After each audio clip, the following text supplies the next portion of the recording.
Tonight, as the federal government remains shut down, we want to dig a little deeper into how this impasse in Washington could potentially impact us here at home. Yeah, so we want to bring in Burwood Yost, who's a political expert with Franklin Marshall College. Thank you so much for joining us. Good to see you. So, Burwood, we've seen this before. Last one was 7 years ago. Is this shutdown any different from what we've seen in the past?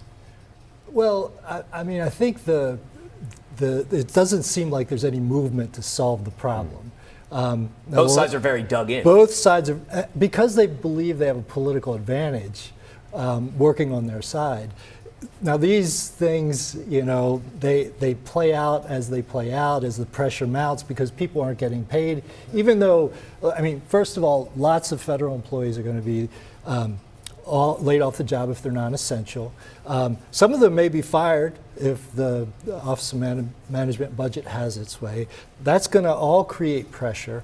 And even those services that are still provided, they're likely to slow down, things like air travel, et cetera. So that has a direct impact on people's lives. And so as people feel those impacts, the pressure builds and someone's going to give. Right. In the long term, it doesn't usually have a political effect, but we've never had an impasse at the same time that we've had a budget impasse in the state.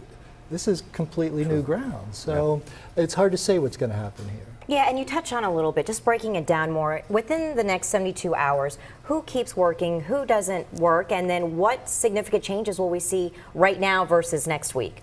Well, first of all, the non-essential employees don't have to work. And so there's lots of government agencies. I think the Environmental Protection Agency, for instance, almost 90% of their employees have been furloughed. So it depends on the agencies. Essential services are usually related to things like public safety and the military. Things like Social Security, Medicare, those kinds of things continue. But those employees who staff those agencies aren't being paid.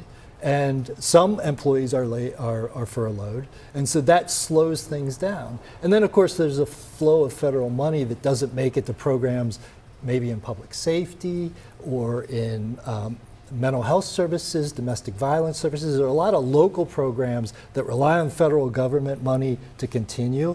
Some of those may be discontinued. And if you layer those issues, they're the same kind of services that are being strained by the state government shutdown. And so this creates a real difficulty for some people.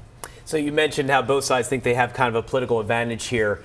Who blinks? Put you on the spot. I mean, what ends up happening here? How does this eventually get solved?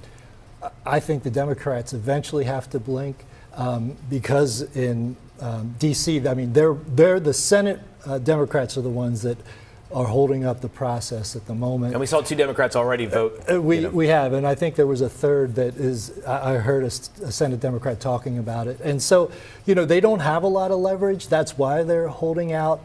And they're talking about a very serious issue, which is a decline in subsidies for the Affordable Care Act. There are a lot of people who could see their payments go up for health insurance.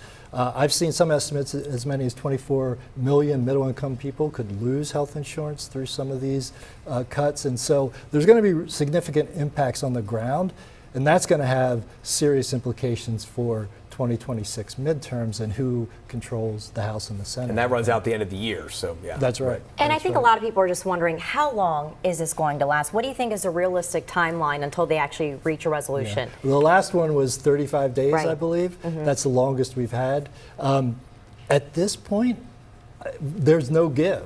And so we're going to have to see how the pressure builds. I hope it's less than 35 days, but one side's going to have to feel the pressure and feel like there's a political disadvantage to continuing the current course. Right now, everybody's dug in. Or figure out a way to claim some sort of victory. Right, Yeah. right. All right, Burwood Yost, thank you so much for joining us. We always appreciate it. Good to see you. Great to see Appreciate you.